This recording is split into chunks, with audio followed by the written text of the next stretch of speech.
Hello and welcome to the Art of Hacking Humans Introduction to Social Engineering, presented by Dauda Sule. In today's technologically advanced world, there is a need to be prepared and equipped against hazards and attacks that have developed along with developments in information technology. It is the case that virtually all aspects of our lives are one way or the other related to information technology, whether for work, home, or play.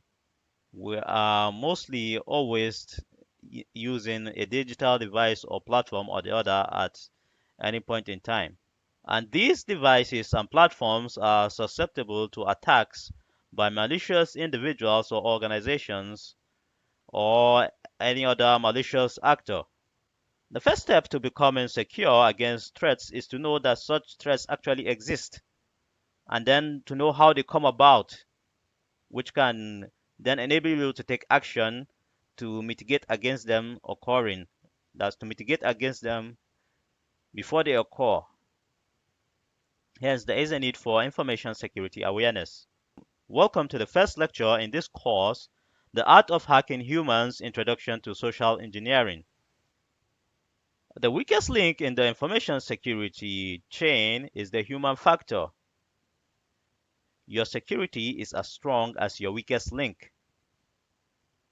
You may have the best software or hardware for security, but at the end of the day, if those who are managing it do not do so effectively, then such software or hardware becomes rendered virtually useless. Kevin Mitnick, who was then a notorious hacker but is now a security professional, was able to gain access to sensitive information from employees using deception, hence eliminating the need for expensive advanced technology to compromise organizations. The human element needs to be educated on how to and the importance of doing that. They should also be made to know, understand, and implement best practices in information security. Many of the attacks that have occurred in recent times, whether Stuxnet, WannaCry, and things like that, compromise information security with various degrees of deviation, but a lot of them did not actually rely on advanced techniques for their initiation. They relied on human weaknesses. They were able to penetrate organizations and individuals using social engineering techniques based on human weaknesses. So malicious individuals gain success using social engineering by taking advantage of human weaknesses like curiosity, greed, fear, willingness to help. They take advantage of these weaknesses to compromise organizations and individuals. They use various techniques to lure unsuspecting victims in a bid to compromise sensitive data and information that would give them access to carry out attacks on infrastructure, whether IT or otherwise, or whatever malicious objective they might have in mind. Malicious actors may engage in social engineering in order to gain access to confidential or classified sensitive information, spread malware, kidnap individuals or inflict harm or murder, steal funds, compromise physical infrastructure like electricity or water supply, or cause destruction or damage or any other such malicious act. The social engineer may have various motives for carrying out an attack. It could just be for jest like a prank, for extortion or blackmail, to spread malware, or to create access for further attacks, which could be seen in most of the major attacks that happened recently, like the WannaCry. It was initiated using social engineering to now effectively cover a lot of systems with ransomware. Social engineering has become widespread amongst malicious actors because it is cheap, easy to operate, more readily available, and actually safer.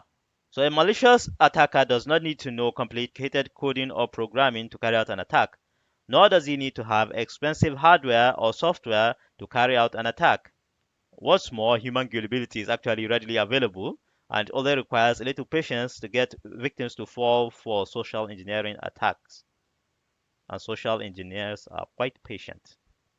What's more, it's safer for a criminal to go into a crime of social engineering than other forms of crimes like kidnapping or armed robbery, which involve a lot of risk to life and limb.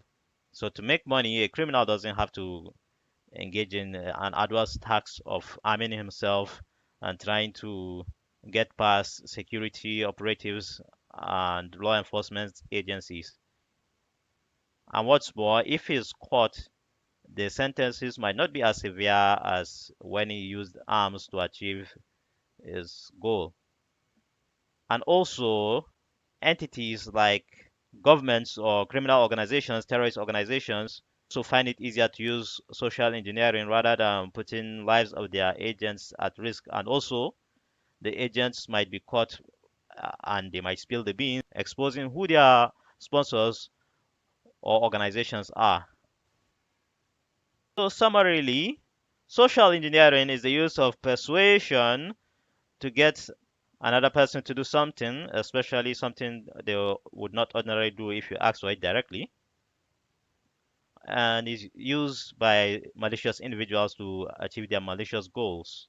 And of course, there are various motives for malicious individuals to take on social engineering.